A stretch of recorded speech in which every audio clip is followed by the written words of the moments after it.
In the last day, we have seen some of the components of the probability. Probability ചില components അതിൽ important ആയിട്ടുള്ള ഒരെണ്ണമാണ് random experiment. ഞാനത് explain ചെയ്ത് കഴിഞ്ഞതാണ്. അതിനുശേഷം ഞാൻ what is sample space, sample point, event, sure event, impossible event and uncertain event ഇത്രയൊക്കെ പറഞ്ഞു. ഈ uncertain event means neither sure nor impossible. സംഭവിക്കുന്നതിന് ഉറപ്പൊന്നുമില്ല, പക്ഷേ അത് ഇമ്പോസിബിളും അല്ല. അവിടെ അൺസർട്ടിനിറ്റി ഉണ്ട്. ഞാൻ പറഞ്ഞതാണ്, uncertainty is the subject matter of probability. പ്രോബബിലിറ്റിയുടെ സബ്ജക്ട് മാറ്റർ പ്രോബബിലിറ്റി എന്തുമായി ബന്ധപ്പെട്ട് കിടക്കുന്നു?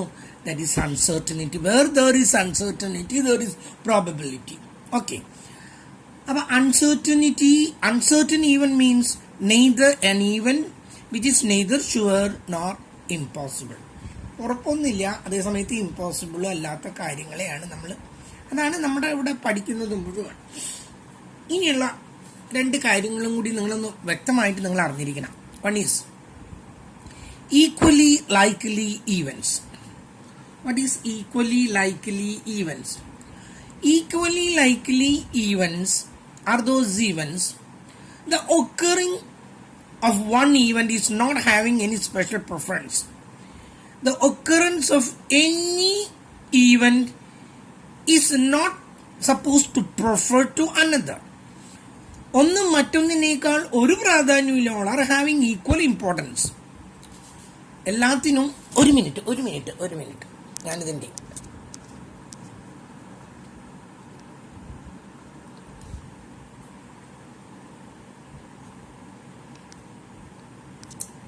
ഓക്കെ, ഞാൻ വെളിച്ചം കുറവുണ്ടോ എന്നൊരു തോന്നല്. അപ്പം if all are having equal importance, tossing a coin, take the case of tossing a coin, head and tail both are having equal importance. ഏതിനെങ്കിലും ഹെഡേ വരുള്ളൂ എന്നുള്ള വല്ല പ്രത്യേകതയുണ്ടോ? If all are having equal importance, nothing is having special preference to others. ഒന്നിനും മറ്റൊന്നിനേക്കാൾ പ്രാധാന്യം ഇല്ല എങ്കിൽ then we can say that is equally likely events. ചെറിയ ക്ലാസ്സിൽ പഠിച്ചതാണ് നിങ്ങൾ. ചെറിയ class means be common. Equally likely വാക്കിലുണ്ട്. എല്ലാത്തിനും ഈക്വൽ ആണ്, സംഭവിക്കാനുള്ള സാധ്യതകൾ ഈക്വൽ ആണെങ്കിൽ that is known as equally likely events. Equally likely event അപ്പം മനസ്സിലായല്ലോ. ഒട്ടുമുക്ക കോയിൻസും അൺബയാസ്ഡ് ആണ്, കേട്ടല്ലോ. ബയാസ്ഡ് ആയിട്ടൊരു കോയിൻ ഉണ്ട്. നിങ്ങൾ എത്ര ആള് ഹിന്ദിയിൽ ഷോലെ എന്നൊരു ഫിലിം കണ്ടിട്ടുണ്ടോ എന്ന് എനിക്ക് അറിയില്ല. ഷോലയിൽ അമിതാഭ് ബച്ചൻ്റെ കയ്യിൽ ഒരു കോയിൻ ഉണ്ട്. That is biased coin. അതിൻ്റെ രണ്ട് സൈഡിലും ഹെഡ് തന്നെയാണ്. അങ്ങനെ ഒരു കോയിൻ ഇല്ല. കമ്മട്ടത്തിലടിക്കുമ്പോൾ ഒരിക്കലും അങ്ങനെ സംഭവിക്കില്ല, കേട്ടല്ലോ. പക്ഷേ ഈ കോയിൻ അങ്ങനെ ആ സിനിമയിൽ അയാളുടെ കയ്യിലുള്ള കോയിനും അപ്പുറത്തും ഇപ്പുറത്തും ഹെഡ് തന്നെയാണ്. That is biased coin. But mostly the coins are unbiased. അതുകൊണ്ട് തന്നെ both head and tail are having equal status, equal preference, തുല്യമായിട്ടുള്ള സ്ഥാനങ്ങളാണ്. ഒരെണ്ണം. രണ്ടാമത്തേത്, ഇതാണ് കുറച്ചുകൂടി important, mutually exclusive event. Mutually exclusive event. You have to know the meaning of this word. Mutually means at the same time, simultaneously. ഒരേ സമയത്ത് സംഭവിക്കുമ്പോഴാണ് നമ്മൾ പറയുന്നത് മ്യൂച്വലി എന്ന് പറയുന്നത്. ആൻഡ് എക്സ്ക്ലൂഡ് മീൻസ് പുറത്ത് നിർത്താം, തടഞ്ഞു നിർത്താന്നൊക്കെയാണ് അർത്ഥം. That boy was excluded from the class. ക്ലാസ്സിൽ കയറുന്നതിന് തടഞ്ഞു. Or I was excluded in the seminar. എന്നെ ആ സെമിനാറിൽ നിന്ന് എന്നെ മാറ്റി നിർത്തി, മീറ്റിങ്ങിൽ നിന്ന് എന്നെ മാറ്റി നിർത്തി. എക്സ്ക്ലൂഡ് ചെയ്യാൻ വെച്ചാൽ മാറ്റി നിർത്താം. ഇനി നിങ്ങൾ അതിൻ്റെ അർത്ഥം നിങ്ങളൊന്ന് ശ്രദ്ധിക്കാം. Mutually exclusive event means the occurrence of one exclude or check or restrict the occurrence of another. ഒന്ന് സംഭവിക്കുമ്പോൾ മറ്റൊന്ന് സംഭവിക്കാതിരിക്കാം. കോയിൻ ടോസ് ചെയ്തു, ഹെഡ് വന്നു. ഹെഡ് വരുമ്പോൾ ടെയിൽ വരുമോ? ഇല്ല, സംഭവിക്കില്ല. ഒരു ഡൈ ഞാൻ റോൾ ചെയ്യുന്നു, സംഭവിച്ചത് 4 ആണ്, കംസ് അപ്പ്. 4 വന്ന വേറെ ഏതെങ്കിലും ഒരു സൈഡ് വരുമോ? വരില്ല. കേട്ടല്ലോ. അപ്പോൾ ഒരു സംഭവം ഉണ്ടാകുന്ന സമയത്ത് മറ്റൊന്ന് സംഭവിക്കാതിരിക്കുകയാണെങ്കിൽ ദറ്റ് ഈസ് മ്യൂച്വലി എക്സ്ക്ലൂസീവ്. വാക്കിന്റെ അർത്ഥം നോക്കാം. Mutually means at the same time, exclusive means prevent, check, തടയാ. ഒരേ സമയത്ത് സംഭവിക്കില്ല. ഒരേ സമയത്ത് സംഭവിക്കാതിരിക്കുന്നു, ഒന്നിൽ കൂടുതൽ കാര്യങ്ങൾ സംഭവിക്കാതിരിക്കുന്നു എങ്കിൽ that is not a mutually exclusive event. Coin toss ചെയ്യുമ്പോഴും ഡൈ റോൾ ചെയ്യുമ്പോഴും ഒക്കെ ഇങ്ങനെ തന്നെയാണ് സംഭവിക്കുന്നത്. ഇനി നോട്ട് മ്യൂച്വലി എക്സ്ക്ലൂസീവ്, അതും നിങ്ങൾ അറിഞ്ഞിരിക്കണം. എന്താണ് not mutually exclusive? Not mutually എക്സ്ക്ലൂസീവിന്റെ example, suppose you think I select one of you guy from your class. നിങ്ങൾ എത്ര 16 നമ്പേഴ്സ് ഉണ്ട്. ഞാനൊരു കുട്ടീനെ തിരഞ്ഞെടുക്കുന്നു. ഞാനത് ആ കുട്ടിക്ക് ഇംഗ്ലീഷ് അല്ലെങ്കിൽ ഹിന്ദി അറിയുമോയെന്ന് അറിയാൻ വേണ്ടിയിട്ടാണ് ഞാൻ തിരഞ്ഞെടുത്തത്. പക്ഷെ ആ കുട്ടിക്ക് he knows both English and Hindi, രണ്ടും അറിയുന്നൊരു കുട്ടി. അങ്ങനെ സംഭവിച്ചുകൂടെ? 2 കാര്യങ്ങൾ അവിടെ സംഭവിച്ചു. ഞാനൊരു പെൺകുട്ടിയെ സെലക്ട് ചെയ്തു. പാട്ട് പാടാൻ അറിയോ എന്നറിയാൻ വേണ്ടിയിട്ടാണ്, അല്ലെങ്കിൽ ഡാൻസ് കളിക്കാൻ അറിയോ നോക്കിയപ്പോൾ ആ കുട്ടിക്ക് രണ്ടും അറിയാം. 2 things are happening there. ഞാനൊരു ആൺകുട്ടിയെ സെലക്ട് ചെയ്തു. അവനെ he knows how to play both cricket and football, രണ്ടും അറിയാം. 2 കാര്യങ്ങൾ സംഭവിക്കുമ്പോൾ that is known as the not mutually exclusive. തലയിൽ ഉറക്കിയിട്ട് ഞാൻ അതാണ് സ്ട്രെസ് ചെയ്ത് പറയുന്നത്. If 2 things are happening, not 2, more than 2 things are happening simultaneously, mutually, that is known as a not mutually exclusive method. Mutually exclusive in the case only one thing happens at a time. ഇനി നമ്മൾ ഒരെണ്ണം കൂടി അറിഞ്ഞിരിക്കാന്ന് വേണ്ടി മാത്രം. Dependent event and independent event. See we are repeating the event. എന്താണ്? Coin toss ചെയ്യുന്ന ആവർത്തിക്കുന്നു, എന്തെങ്കിലും ആവട്ടെ. The happening of the first one influences the happening of the second one. That one is dependent event. And the happening of the first event is not affecting, not influencing the happening of the second event. That is independent event. ഒരു ഉദാഹരണമായിട്ട് ഞാൻ ആദ്യം ഒരു coin toss ചെയ്തു, head കിട്ടി. രണ്ടാമതും ഞാനൊരു coin toss ചെയ്യുന്നു. ആദ്യത്തെ കോയിൻ ടോസ് ചെയ്ത് ഹെഡ് ആയതുകൊണ്ട് രണ്ടാമത്തെ ടെയിലേ വരുള്ളൂ എന്ന് നമുക്ക് പറയാൻ പറ്റുമോ? ആദ്യത്തേത് രണ്ടാമത്തേന് സ്വാധീനിക്കുമോ? ഒന്നുമില്ല. ചിലപ്പോൾ ഹെഡ് തന്നെ വരാം, ചിലപ്പോൾ ടെയിൽ തന്നെ വരാം. Anything may happen. ആദ്യത്തേത് രണ്ടാമത്തേതിനെ സ്വാധീനിക്കുന്നില്ല. That means they are independent. Both events are independent. So we can say they are independent event. On the other hand, if the first event, the occurrence of the happening of the first event influences or affects the occurrence of the second event. For example, I would like to have a king from a pack of cards. ഞാൻ കാർഡിനെ കുറിച്ച് പറഞ്ഞില്ല, അത് പറഞ്ഞിട്ട് ഇത് പറയാൻ പാടുള്ളൂ. Suppose you think I want to have a king from a pack of cards. ഒരു king കിട്ടണം. ഒരു പാക്ക് ഓഫ് കാർഡ്സിൽ എത്ര കിങ് ഉണ്ടെന്ന് പറയാൻ പറ്റുമോ? 4 കിങ് ഉണ്ട്. കേട്ടല്ലോ, 4 കിങ് ആണ് ഒരു പാക്ക് ഓഫ് കാർഡ്സിലുള്ളത്. 4 കിങ് ഉണ്ട്. ഇവിടെ ഇതിൽ നിന്നും ഒരെണ്ണം കിട്ടാനുള്ള സാധ്യത, 4 എണ്ണത്തിൽ നിന്നും ഒരെണ്ണം കിട്ടാനുള്ള സാധ്യത 1/4 ആണ്. കേട്ടല്ലോ. And I am replacing that card after selecting the first one. ആദ്യത്തേത് എടുത്ത് അത് അങ്ങോട്ട് തിരിച്ചു വെച്ചു. Again, I would like to have another king. What is the probability? Again, the probability is 4 card ഉണ്ട്, അതിലൊരെണ്ണം. Okay. This is independent event. ആദ്യത്തെ event രണ്ടാമത്തേനെ സ്വാധീനിച്ചിട്ടില്ല. മറ്റൊന്ന് പറയുകയാണെങ്കിൽ, suppose you think I would like to have a queen. എനിക്കൊരു Queen കിട്ടണം. There are 4 queen. And the first chance of getting a queen is 1/4, because since there are 4 cards and I would like to have one card. 1/4 is the chance or probability of the first queen. I have already selected it, and I am not retaining that card to this deck of cards. ഈ കാർഡിന്റെ പാക്കിലേക്ക് ഞാൻ ഇത് മടക്കി വെക്കുന്നില്ല. I am keeping it in my pocket itself. ഞാൻ എൻ്റെ പോക്കറ്റിൽ തന്നെയാണ് വെക്കണമെന്ന് കരുതാം. And again I would like to have another card, another queen. അപ്പൊ അവിടെ 4 ക്വീൻ ഉണ്ടാ? ഇല്ല, 3 എണ്ണേ ഉള്ളൂ. അപ്പൊ 1/3 ആണ്. ആദ്യം സംഭവിച്ചത് രണ്ടാമത്തേനെ സ്വാധീനിച്ചു. Since we are not replacing it, replace ചെയ്യാത്തതുകൊണ്ട് ചീട്ടുകളുടെ എണ്ണം കുറഞ്ഞു. അതുകൊണ്ട് എന്ത് സംഭവിച്ചു? 4 എണ്ണല്ല, 3 എണ്ണത്തിൽ നിന്നാണോ? 1/3 ആണ് അതിന്റെ പ്രോബബിലിറ്റി, നോട്ട് 1/4. ഞാനിത് മുഴുവൻ പറഞ്ഞിട്ടില്ല കേട്ടാ, ഞാൻ ജസ്റ്റ് ഒന്ന് അറിയാൻ വേണ്ടി പറഞ്ഞതാണ്. അപ്പം ഡിപ്പെൻഡന്റ് ഈവന്റും ഇൻഡിപെൻഡന്റ് ഈവന്റും മനസ്സിലായി. ഇതിൽ ഞാൻ പറഞ്ഞു പ്രോബബിലിറ്റിയിൽ മെയിൻ ആയിട്ട് ഉപയോഗിച്ചിരുന്നത് എന്തിനു വേണ്ടിയിട്ടായിരുന്നു? ടോസിങ് ദ കോയിൻ, അതാണ് അതിന്റെ examples. And rolling a die, ഒരു ഡൈ റോൾ ചെയ്യുന്നു. It is having 6 face. And another one is drawing a card from a deck of cards, a pack of cards. ഒരു pack of കാർഡ്സിൽ നിന്നും ചീട്ട് കേട്ടല്ലോ, അതെന്നെ അതിൻ്റെത് ഒരു കാർഡ് എടുക്കുന്നു. ഇത് 3 എണ്ണത്തിൽ നിന്നാണ് പൊതുവെ ചോദ്യങ്ങളൊക്കെ കൂടുതലായിട്ട് വരുന്നത്. പിന്നെ ഇപ്പൊ വരുന്നുണ്ട് 2 ബാഗ് ഉണ്ട്, അതിൽ ഇന്ന കളറുകളുണ്ട്. അത് നമ്മൾ പിന്നെ നോക്കാം. നമുക്ക് ഇതിന്റെ 3 എണ്ണത്തിന്റെ കാര്യങ്ങൾ പറഞ്ഞാലേ നിങ്ങൾക്ക് കാര്യങ്ങൾ മനസ്സിലാവുള്ളൂ.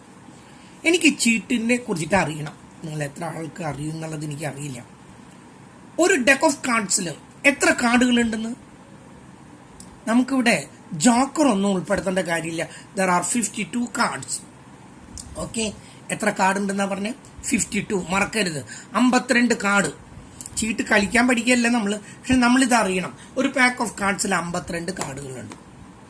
And there are 2 colours, 2 colour ഉണ്ട്. ഏതൊക്കെയാണ്? നമ്മൾ തമ്മിൽ കാണാത്ത കാരണം ഞാൻ മാത്രം ഇരുന്ന് സംസാരിക്കുകയാണ്. ഇവിടെ ഒരു എന്താ പറയാ, നമ്മൾ മിണ്ടിയും പറഞ്ഞിരിക്കുന്നില്ല. ഞാൻ തന്നെ ചോദിക്കുന്നു, ഞാൻ തന്നെ പറയുന്നു. How many colors are there? There are 2 colors. One is black and the other one is red. ഇത് രണ്ടുമാണ് ഉള്ളത്. How many black cards are there? 26 black cards are there and 26 red cards are there. 2 എണ്ണല്ലേ ഉള്ളത്. 2 കൊണ്ട് divide ചെയ്ത് 2നും തുല്യമായിട്ട് 26 black cards ഉണ്ട്, 26 red cards ഉണ്ട്. കാണാൻ പറ്റുന്നില്ലേ നിങ്ങൾക്ക്? ഈ പാനയുടെ തെളിച്ചക്കുറവുണ്ടാ? ആവശ്യത്തിനൊക്കെ കാണാൻ തോന്നുന്നു അല്ലേ? എന്താണോ ഇതിന്റെ ഫോക്കസിന്? ഞാൻ ഒന്നുകൂടി ഒന്ന് താഴ്ത്തട്ടെ, 1 മിനിറ്റ് കേട്ടോ. ഇപ്പൊ കുറച്ചും കൂടി കേയില്ലേ? ഓക്കെ, ഇനി ഇതില് 4 സ്യൂട്ടുകളുണ്ട്. 4 സ്യൂട്ടുകൾ ഏതൊക്കെയാണ് എന്ന് ചോദിച്ചാൽ ഞാൻ പറഞ്ഞില്ല, ഞാൻ തന്നെ പറയണ. അപ്പൊ ഇതല്ല, നിങ്ങളും കൂടെ ഒന്നും പറയണില്ല. First one diamond. അത് നിങ്ങൾ ചീട്ട് കളിക്കുമ്പോൾ കേട്ടിട്ടുണ്ട്. ഡയമണ്ട് അറിയാവുന്നവർക്ക് ഡയമണ്ട്. പിന്നൊന്ന് ക്ലബ്. ക്ലാവർ ഒന്നല്ല, ക്ലാവർ എന്നൊക്കെ നമ്മൾ ഇവിടെ പറയുന്നതാണ്. ക്ലബ് എന്നാണ് അതിന്റെ പേര്. First one diamond, second one club, and third one spade. അതിന്റെ പേര് സ്പീഡ് അല്ല കേട്ടോ, സ്പെയ്ഡ് എന്നാണ്. And the fourth one heart. ആഡിനൊന്നല്ല, ഹേർട്ട് എന്നാണ്. അപ്പൊ നോക്കൂ, diamond, club, spade and heart. There are 4 suits. And each suit contains 13 cards. ഓരോന്നിൽ എത്ര വെച്ചിട്ടുണ്ട്? 13 കാർഡുകൾ വെച്ചിട്ട് ഓരോന്നിലും ഉണ്ട്. ഓക്കെ, അതും ശരി. ഞാൻ ചോദിച്ചാൽ എനിക്ക് ഉത്തരം കിട്ടണം. ഒരു പാക്ക് ഓഫ് കാർഡ്സ് ഞാൻ പറയുമെന്ന് ഉത്തരത്തിനല്ല, ചോദ്യങ്ങൾ ഇതിൽ നിന്നാണ് വരുന്നത്. അതുകൊണ്ടാണ്. ഒരു pack of കാർഡ്സിൽ 50 cards are there. There are 2 colors, red and black. Both are having equal number. That means 26 cards. And there are 4 suits. Each suit contains 13 cards. One is diamond, then club, then spade, then heart. And there are 3 face cards. 3 face cards ആണുള്ളത്. Face cards എന്ന് പറഞ്ഞാൽ ചിത്രങ്ങളുള്ളത്. ഒന്ന് king ആണ്, നിങ്ങൾക്ക് അറിയാതെ. പിന്നൊന്ന് Queen ആണ്. പിന്നൊന്ന് ജാക്ക് എന്നൊക്കെ നമ്മൾ പറയും. ജാക്ക് എന്നൊന്നല്ല, ആ വാക്ക് നെയ്വ് എന്നാണ് ആ വാക്ക്. കേട്ടല്ലോ, നെയ്വ് എന്നാണ് ആ വാക്ക്. എന്തായാലും നമുക്ക് ജാക്ക് തന്നെ, നിങ്ങൾ അങ്ങനെ പഠിച്ചു. ജാക്ക് തന്നെ നമുക്ക് പഠിക്കാം. ജാക്ക് എന്നല്ല ജാക്കി എന്നൊക്കെയാണ് ഇവിടെ ലോക്കലിലൊക്കെ പറഞ്ഞിട്ട് ജാക്കി അടിക്കടാന്നൊക്കെ പറഞ്ഞേക്കാം. അപ്പൊ king queen jack 3 face cards ആണ്, പിക്ചർ കാർഡ്സ് ആണുള്ളത്. പിന്നെ എയ്സ് ഉണ്ട്. എയ്സ് എന്ന് പറഞ്ഞാൽ ഒന്നിനെയാണ് ഉദ്ദേശിക്കുന്നത്. അത് ഒരു ചിത്രക്കാർഡായിട്ട് നമ്മൾ കണക്കാക്കിയിട്ടില്ല, അതുകൊണ്ട് അതിന് എയ്സ് 1 ആയിട്ട് തന്നെയാണ് എടുക്കുന്നത്. പിന്നെ 1 to 10 ഉണ്ട്. 1 എന്ന് പറയുന്നത് എ ആണ്, എയ്സ് to 10. ഈ ഓരോന്നിലും എത്ര കാർഡ് വെച്ചിട്ടുണ്ടാവും? ഇതില് 13 കാർഡ് ഉണ്ട് കേട്ടല്ലോ. എ ടു ഇത് 10, 11, 12, 13 ഡയമണ്ടിലുണ്ടാകും, ക്ലബിലുണ്ടാകും, സ്പെയ്ഡിലുണ്ടാകും, ഹേർട്ടിലുണ്ടാകും. ഇതില് എ എത്ര ഉണ്ടെന്ന് ചോദിച്ചാൽ അത് 4 ഉണ്ട്. കിങ് 4 ഉണ്ട്, ക്വീൻ 4 ഉണ്ട്, ജാക്ക് 4 ഉണ്ട്, 10 4 ഉണ്ട്, എല്ലാം 4 ഉണ്ട്. അപ്പൊ കാര്യങ്ങൾ ഇവിടെ അവസാനിച്ചു. I am repeating all these things once again. There are 52 cards and there are 2 colors, red and black, 26 red and 26 black, and there are 4 suits. Each suit contains 13 cards and there are 3 face cards. One is king and the other one is queen and the last one is jack. Knave ആണ് jack. And that again A to 10.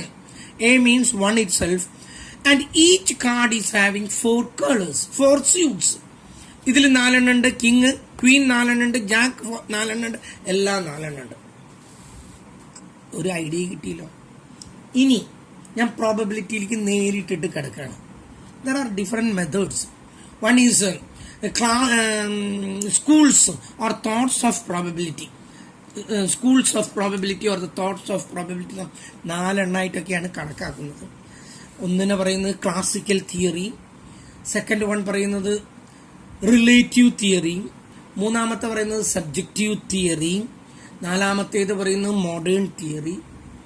അതിന് വേറൊരു പേരുണ്ട് സിംപ്റ്റോട്ടിക് theory എന്നൊക്കെ പറയുന്നുണ്ട്. എന്തൊക്കെ നമ്മൾ പറഞ്ഞാലും still we are continuing the classic theory. ബാക്കിയുള്ളതൊന്നും ഇതിന്റെ അടുത്തുകൂടെ പോവില്ല. ക്ലാസിക് തിയറി മാത്രമേ നമ്മളിവിടെ കാണുന്നുള്ളൂ. ക്ലാസിക് തിയറി പറയുന്നത് probability of x is equal to the favorable event, number of favorable event number എന്നിട്ട് മുമ്പിൽ divided by number of total events. ഇത് തലയിൽ അങ്ങോട്ട് ഓർക്കട്ടെ. Probability of x is equal to number of favorable events by number of total events. ഇതാണ് ഇതിന്റെ base. ഇതിനെ അടിസ്ഥാനപ്പെടുത്തിയിട്ടാണ് എല്ലാ problem ചെയ്യുന്നത്. നമുക്ക് ഒരു കോയിൻ ടോസ് ചെയ്യുന്നു, എനിക്കൊരു ഹെഡ് കിട്ടണം. എത്ര ഹെഡ് ഉണ്ട് ഒരു കോയിന്? ഒരെണ്ണം. അതാണ് ഫേവറബിൾ. ഹെഡ് കിട്ടണമെന്നുണ്ടെങ്കിൽ 1. എത്ര ഔട്ട്കം ഉണ്ട്? ഹെഡും ടെയിലും 2, 1/2 കഴിഞ്ഞു. ഒരു ഡൈ ഞാൻ റോൾ ചെയ്യുന്നു, എനിക്ക് അതില് 3 കിട്ടണം. അതില് എത്ര 3 ഉണ്ട്? ഒരു 3 ഉള്ളൂ കേട്ടല്ലോ. 3 ആകെ എത്ര ഉണ്ട്? അല്ല, ഒരു 3 ഉള്ളൂ, 1. ആകെ എത്ര ഔട്ട്കം ഉണ്ട്? 6. 1/6 കേട്ടല്ലോ. കോയിന് ഹെഡ് ഒരെണ്ണേ ഉള്ളൂ, 2 ഔട്ട്കം ഉണ്ട്, ഹെഡും ടെയിലും. അത് ടോട്ടൽ. ഇത് നമുക്ക് ആവശ്യമുള്ള ഫേവറബിൾ ആയിട്ടുള്ളത് എനിക്ക് കിട്ടേണ്ടത്. ഇവിടെ എനിക്ക് 3 ആണ് കിട്ടേണ്ടത്. ഡൈസിന്റെ കേസിൽ അതിൽ ഒരു 3 ഉള്ളൂ, 1. 6 ഔട്ട്കം ഉണ്ട്, ടോട്ടൽ ഔട്ട്കം. ഓക്കെ, എനിക്ക് കിട്ടേണ്ടത് ലെസ് ദെൻ 5. ഒരു ഡൈ ഞാൻ റോൾ ചെയ്യുന്നു, ലെസ് ദെൻ 5 ഏതൊക്കെ വരുന്നു? 1, 2, 3, 4 4 എണ്ണം വരുന്നു. ബൈ ടോട്ടൽ എത്രയുണ്ട്? 4/6. എനിക്ക് കിട്ടേണ്ടത് ഈവൺ നമ്പർ ആണ്. ഏത് ഈവൺ നമ്പർ ആയാലും കുഴപ്പമില്ല. ഈവൺ നമ്പർ എനിക്ക് കിട്ടാനുള്ള പ്രോബിലിറ്റി 2 or 4 or 6 എനിത്തിങ് മേക്കാം. എത്ര ഈവൺ നമ്പർ ഉണ്ട്? 3. എനിക്ക് ഫേവറബിൾ ആയിട്ട് ഇതിൽ 3 ഏത് വന്നാലും കുഴപ്പമില്ല. ടോട്ടൽ എത്രയുണ്ട്? 3/6. ഓക്കെ, ഒരു ഐഡിയ ഒക്കെ കിട്ടിയല്ലോ നിങ്ങൾക്ക്, ചെറിയൊരു ഐഡിയ. ഞാൻ ചോദിക്കുന്നതേ, എനിക്ക് ഒരു പാക്ക് ഓഫ് കാർഡിൽ നിന്ന് ഒരു റെഡ് കാർഡ് കിട്ടാനുള്ള പ്രോബിലിറ്റി എത്രയാണ്? റെഡ് കാർഡ് എത്ര ഉണ്ട്? 26. ആകെ എത്ര കാർഡുണ്ട്? 52. ഇതാണ് ഇതിന്റെ ഉത്തരം. 26/52. ചില കുട്ടികൾ വെട്ടിക്കളഞ്ഞ് 1/2 എന്നൊക്കെ ആക്കി, അതൊക്കെ അപ് ടു യു. 26/52 ഉത്തരമായിട്ട്. ഓക്കെ, എനിക്ക് ഇതിൽ നിന്നൊരു കിങ് കിട്ടണം. എത്ര കിങ് ഉണ്ട്? 4. ശരിയല്ലേ? ആകെ എത്ര കാർഡുണ്ട്? 4. ആകെ എത്ര കാർഡുണ്ട്? 52. ഓക്കെ, എനിക്കിതിൽ നിന്നും ഒരു ഡയമണ്ട് കാർഡ് കിട്ടണം. ഡയമണ്ട് കാർഡ് എത്രയുണ്ട്? 13. ആകെ എത്ര കാർഡുണ്ട്? ഇത്രയും നിങ്ങൾക്ക് മനസ്സിലായാവോ? എനിക്കിപ്പോൾ അതാണ് കൺഫ്യൂഷൻ. കേട്ടല്ലോ, ഇതാണ് ഇവിടെ സംഭവിക്കുന്നത്. ഒരു ചെറിയൊരു ഐഡിയ ഒക്കെ കിട്ടിയാലും നിങ്ങൾക്ക് ഫേവറബിൾ ആയിട്ടുള്ളത് മുകളിൽ എഴുതുന്നു, ടോട്ടൽ നമ്പർ താഴെ കാണിക്കുന്നു. ആ കാർഡിന്റെ ആ കാര്യം ഇങ്ങനെ ഓർത്താൽ നിങ്ങൾക്ക് അത് കറക്റ്റ് ആയിട്ട് കിട്ടും. ഇതൊരു കളർ കിട്ടാനുള്ളത്, ഇത് കിങ് കിട്ടാനുള്ളത്, ഇത് ഡയമണ്ട് കിട്ടാനുള്ളത്.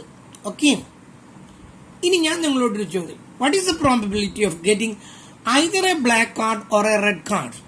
എനിക്ക് ഒന്നുകിൽ ബ്ലാക്ക് ആയിരിക്കണം അല്ലെങ്കിൽ റെഡ് ആയിരിക്കണം കിട്ടേണ്ടത്. എന്തായിരിക്കും അതിന്റെ പ്രോബിലിറ്റി? ആർക്കും തരില്ല കേട്ടോ. അതിന്റെ ഉത്തരം ഇതാണ്, 1 ആണ്. ഏത് കാർഡ് എടുത്താലും ഒന്നുകിൽ ബ്ലാക്ക്, ആകെ 52 കാർഡ് ഉണ്ട്, പകുതി 26 ബ്ലാക്ക് ആണ്, പകുതി റെഡ് ആണ്. ഏതെടുത്താലും ഒന്നുകിൽ ബ്ലാക്ക് അല്ലെങ്കിൽ റെഡ്. അതിന്റെ ഉത്തരം 1 ആണ്. ഓക്കെ, ഇനി ഞാൻ നേരത്തെ മ്യൂച്വലി എക്സ്ക്ലൂസീവ് എന്നൊരു വാക്ക് പറഞ്ഞു. 2 കാര്യങ്ങൾ ഒരേ സമയത്ത് സംഭവിക്കാൻ പാടില്ല എന്നാണ് ഉദ്ദേശിച്ചത്. ഇതില് 2 കാര്യങ്ങൾ ഒരേ സമയത്ത് സംഭവിക്കും. ഒരു കാർഡ് എടുത്തു, അത് ഡയമണ്ട് കിങ് ആണ്, ഡയമണ്ടും ആണ് കിങ്ങും ആണ്. 2 കാര്യങ്ങൾ സംഭവിച്ചു. വേറൊരു കാർഡ് എടുത്തു, അത് സ്പെയ്ഡ് 9 ആണ്, സ്പെയ്ഡും ആണ് 9 ആണ്. ഇവിടെയാണ് നോട്ട് മ്യൂച്വലി എക്സ്ക്ലൂസീവ് കൂടുതലായിട്ട് സംഭവിക്കുന്നത്. ഒന്നിൽ കൂടുതൽ കാര്യങ്ങൾ സംഭവിക്കുന്നത് ഇവിടെയാണ്. മനസ്സിലാവുന്നില്ലേ നിങ്ങൾക്ക് പറയുന്നത്? ഇതിന്റെ ബേസിലാണ് നമ്മൾ ഇപ്പോഴും നിൽക്കുന്നത് കേട്ടാ. ഇതൊന്നും ഇപ്പം നിങ്ങൾക്ക് പറയേണ്ടത് നിങ്ങൾ പഠിച്ചു കഴിഞ്ഞിട്ടുള്ളതാണ്. ഞാനൊന്ന് റിപ്പീറ്റ് ചെയ്യാണ്, കാരണം ഇതറിയാതെ ഒന്നും നമുക്ക് ക്ലാസ് എടുക്കാൻ പറ്റില്ല. അടുത്ത ഒന്നും നോക്കൂ. ഇതിന് 2 തിയറംസ് ഞാൻ ജസ്റ്റ് ഒന്ന് ടച്ച് ചെയ്ത് പോയിട്ടല്ലോ കേട്ടോ. 2 തിയറംസ് ആണ് പ്രോബബിലിറ്റിയിലുള്ളത്. ഒന്ന് അഡീഷണൽ തിയറവും മറ്റൊന്ന് മൾട്ടിപ്ലിക്കേഷൻ തിയറും. എന്താണ് അഡീഷണൽ തിയറം? എപ്പോഴാണ് അഡീഷണൽ തിയറം ഉപയോഗിക്കുന്നത്? അഡീഷണൽ തിയറം അത് ഉപയോഗിക്കുന്നത് ഇങ്ങനെയാണ്. Probability of A plus B is equal to 2 ഈവന്റുകൾ കൂട്ടാണ്. നമുക്ക് ഇവിടെ 2 ഈവന്റുകൾ എന്ന് പറയുമ്പോൾ എന്തൊക്കെയാണ് എടുക്കുന്നത്? യെസ്, ഹിന്ദു ആയിട്ടുള്ളൊരു കുട്ടിയും ക്രിസ്ത്യൻ ആയിട്ടുള്ളൊരു കുട്ടിയും. ഹിന്ദുക്കളുടെ പ്രോബബിലിറ്റി തന്നിട്ടുണ്ട്, ക്രിസ്ത്യൻസിന്റെ പ്രോബബിലിറ്റി തന്നിട്ടുണ്ട്. ഇവരുടെ 2 കൂട്ടരുടെയും കൂടി പ്രോബബിലിറ്റി ഞാൻ പറഞ്ഞത് മനസ്സിലായല്ലോ.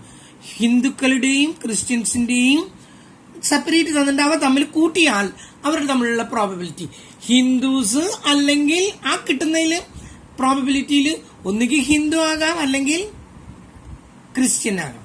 അങ്ങനെ വരുമ്പോഴേ നമ്മളിവിടെ ശ്രദ്ധിക്കുന്നത് whether it is mutually exclusive or not mutually exclusive. If it is mutually exclusive, Hindu ആയാൽ ക്രിസ്ത്യൻ ആവോ? ഇല്ല. ക്രിസ്ത്യൻ ആയാൽ ഹിന്ദു ആവോ? ഇല്ല. ഒരെണ്ണേ ഒരു മതത്തിൽ. അതുകൊണ്ട് ഞാൻ ഹിന്ദു ക്രിസ്ത്യനാണ് എന്ന്, ഹിന്ദുവിന്റെയും ക്രിസ്ത്യന്റെയും കൂടി മക്കളുണ്ടാകാം. അവരേതെങ്കിലും ഒരെണ്ണത്തിൽ. ഒരു മിനിറ്റ്, ഒരു ഫോൺ വരുന്നു.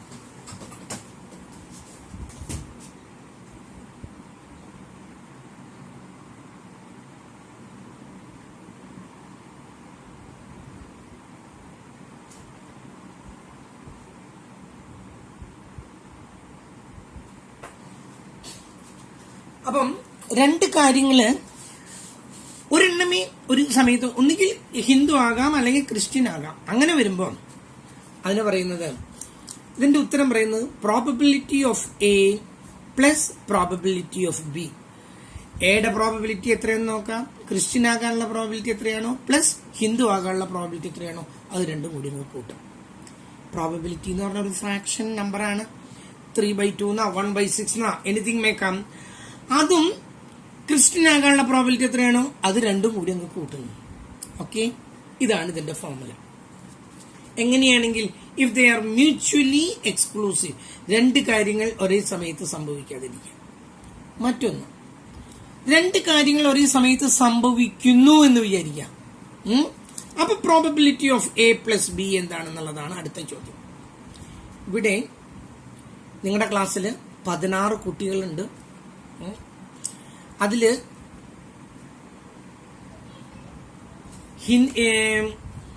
ഇംഗ്ലീഷ് അറിയുന്നവര് 10 ആളുണ്ട്. പിന്നെ ഹിന്ദി അറിയുന്നവര് 8 ആളുണ്ട്. ശരിയായില്ലേ ഞാൻ പറഞ്ഞത്? ഞാനിവിടെ എഴുതിയിട്ടുണ്ട് കേട്ടോ. 16 ആളുണ്ട് നിങ്ങളുടെ ക്ലാസ്സിൽ. 10 ആൾക്ക് ഇംഗ്ലീഷ് അറിയാം, 8 ആൾക്ക് ഹിന്ദി അറിയാം. ഞാൻ പറഞ്ഞത് തെറ്റി. ഞാൻ പറഞ്ഞത് തെറ്റിയിട്ടില്ല. ഇതിൽ 2 ആൾ അധികം കാണുന്നില്ലേ? ആ 2 ആൾക്ക് ഇംഗ്ലീഷും അറിയാം, ഹിന്ദിയും അറിയാം. മനസ്സിലായല്ലോ? രണ്ടും അറിയുന്ന 2 കുട്ടികളുണ്ട്. ഈ 16 കിട്ടണമെങ്കിൽ ഈ 10 + 8 നിന്നും ആ 2 അറിയാവുന്ന 2 ലാംഗ്വേജ് അറിയുന്നവരുടെ കുറച്ചാലേ ഇത് കിട്ടുള്ളൂ. ഒന്നുകിൽ ഇംഗ്ലീഷ് അല്ലെങ്കിൽ ഹിന്ദി അറിയുന്നവരുടെ എണ്ണം അറിയണമെങ്കിൽ ആദ്യത്തെ പ്രോബബിലിറ്റി പ്ലസ് രണ്ടാമത്തെ പ്രോബബിലിറ്റി മൈനസ്, ഇത് മൈനസ് ആണ്, രണ്ടും അറിയുന്നവരുടെ പ്രോബബിലിറ്റി. എങ്ങനെയാണെങ്കിൽ ഞാൻ പറഞ്ഞത് if it is not mutually exclusive, 2 കാര്യങ്ങൾ ഒരേ സമയത്ത് സംഭവിക്കുന്നു. Probability of A plus probability of B minus probability of 2 കാര്യങ്ങൾ ഒരുമിച്ച് അറിയുന്നു. Probability of A intersection B. ഇത് യൂണിയൻ ആണ് കേട്ടോ. എങ്ങനെയാണ് എഴുതേണ്ടത്? പ്രോബബിലിറ്റി ഓഫ് A പ്ലസ് എന്നല്ല, probability of A union B = എയോ അല്ലെങ്കിൽ ബിയോ അറിയാവുന്നവരുടെ എണ്ണം കിട്ടണമെങ്കിൽ ഹിന്ദുവോ അല്ലെങ്കിൽ ക്രിസ്ത്യനോ ആണെങ്കിൽ probability of Christian plus probability of Hindu. ഇവിടെ എങ്ങനെയല്ല, ഇവിടെ 2 കാര്യങ്ങൾ ചില ഒരുമിച്ച് സംഭവിക്കാനുള്ള സാധ്യതകളുണ്ട്. പാട്ടും ഡാൻസും അറിയാവുന്ന കുട്ടികളുണ്ടാകാം, ക്രിക്കറ്റും ഫുട്ബോളും അറിയുന്ന കുട്ടികളുണ്ടാകാം, അതുപോലെ ഇവിടെ നമ്മൾ കണ്ട് ഇംഗ്ലീഷും ഹിന്ദി അറിയുന്ന കുട്ടികളുണ്ട്. അങ്ങനെ വരുന്ന കേസുകളിൽ നോട്ട് മ്യൂച്വലി എക്സ്ക്ലൂസീവ് ആണെങ്കിൽ ആദ്യത്തേതിന്റെ എണ്ണം പ്രോബബിലിറ്റി പ്ലസ് രണ്ടാമത്തേതിന്റെ പ്രോബബിലിറ്റി മൈനസ് 2 അറിയുന്നവരുടെ പ്രോബബിലിറ്റി കുറയ്ക്കണം. അപ്പോഴാണ് നമുക്ക് ഈ probability of A union B കിട്ടുള്ളൂ. ഇതൊന്നും ഉറക്കിയിട്ട് തലയിൽ. ഇത് ഉറയ്ക്കുക എന്നുള്ളതിനേക്കാൾ കൂടുതലായിട്ട് അഡീഷൻ തിയറാണ് ഞാൻ പറയുന്നത് കേട്ടോ. ഇവിടെ ഓർ എന്നാണ് ചോദ്യം. Probability of either Hindu or Christian, ഒന്നുകിൽ ഹിന്ദു ആയിരിക്കണം അല്ലെങ്കിൽ ക്രിസ്ത്യൻ ആയിരിക്കണം. അതാണ് ഇതിന്റെ ഉത്തരം. ഈ ഓർ എന്ന് വന്നാൽ തലയിൽ അങ്ങോട്ട് ഉറക്കിയിട്ട് ഓർ അല്ലെങ്കിൽ എന്ന് വന്നാൽ അതിന്റെ അർത്ഥം അഡീഷൻ ആണ്. അപ്പോഴാണ് നമ്മൾ അഡീഷൻ തിയറി ഉപയോഗിക്കുന്നത്. ഒന്നുകിൽ ഹിന്ദു ആയിരിക്കണം അല്ലെങ്കിൽ ക്രിസ്ത്യൻ ആയിരിക്കണം, ഒന്നുകിൽ ആൺകുട്ടി ആയിരിക്കണം അല്ലെങ്കിൽ പെൺകുട്ടി ആയിരിക്കണം, ഒന്നുകിൽ ഇംഗ്ലീഷ് അറിയണം അല്ലെങ്കിൽ ഹിന്ദി അറിയണം. അങ്ങനെ വരുമ്പോൾ ഓർ എന്നാണ് വരുന്നതെങ്കിൽ ഉടനെ തീരുമാനിക്കാം ദാറ്റ് ഈസ് മെന്റ് ഫോർ മൾട്ടിപ്ലിക്കേഷൻ. ഒരു മിനിറ്റേ ഉള്ളൂ ഇനി. മൾട്ടിപ്ലിക്കേഷൻ. ഓക്കെ, അപ്പൊ ഓർ വന്നാൽ ഉടനെ ഇതാണ് ഉപയോഗിക്കേണ്ടത്. അഡീഷണൽ തിയർ ആണ് അത്. Probability of A union B ആണ്. അത് എന്താണ്, മ്യൂച്വലി എക്സ്ക്ലൂസീവ് ആണോ എന്ന് നോക്കാം, നോട്ട് മ്യൂച്വലി എക്സ്ക്ലൂസീവ് ആണോ എന്ന് നോക്കാം. അതിനനുസരിച്ച് അപ്ലൈ ചെയ്യാം. ഒരെണ്ണം കൂടി ഉണ്ട്, ദാറ്റ് ഈസ് നോട്ട് മ്യൂച്വലി, എന്താണ് പറഞ്ഞത്, multiplication theory. Multiplication theory is use എപ്പോഴാണ് ഉപയോഗിക്കുന്നത്? ആൻഡ് എന്ന് വരുമ്പോഴാണ് മൾട്ടിപ്ലിക്കേഷൻ. എനിക്ക് കിട്ടുന്നത് 2 ആൺകുട്ടിയും 1 പെൺകുട്ടിയും, കേട്ടല്ലോ, അല്ലെങ്കിൽ 2 ഹിന്ദുക്കളും 3 ക്രിസ്ത്യൻസും. അങ്ങനെ വരുമ്പോ ആൻഡ് വന്നാൽ ദാറ്റ് ഈസ് മെന്റ് ഫോർ മൾട്ടിപ്ലിക്കേഷൻ. കേട്ടല്ലോ, ആൺകുട്ടികളും പെൺകുട്ടികളും എന്ന് പറഞ്ഞാൽ ഉമ്മ വയ്ക്കാന്നുള്ള അർത്ഥത്തിലല്ല ഞാനിവിടെ ഉദ്ദേശിച്ചു. എന്ന് പറഞ്ഞത് ഇവിടെ ആൻഡ് എന്നുള്ള അർത്ഥത്തിലാണ്. ആ ആൻഡ് വരുന്നത് എപ്പോഴാണെന്ന് പറഞ്ഞാൽ ദാറ്റ് ഈസ് മെന്റ് ഫോർ മൾട്ടിപ്ലിക്കേഷൻ. തലയിൽ അങ്ങ് ഉറക്കട്ടെ, ഉമ്മയുടെ കാര്യം വരുമ്പോൾ നിങ്ങൾക്ക് ഓർമ്മ വരും, അത് മൾട്ടിപ്ലിക്കേഷനാണ് ഉദ്ദേശിച്ചത്. ഓക്കെ, അങ്ങനെ വരുമ്പോഴേ അത് ചെയ്യുന്നത് അവിടെ 2 കണ്ടീഷൻ ഉണ്ട്. ഒന്ന്, ഇത് രണ്ടും ഇൻഡിപെൻഡന്റ് ആണോ ഡിപെൻഡന്റ് ആണോ എന്നുള്ളതാണ്. If they are independent, the formula is probability of A intersection B is equal to probability of A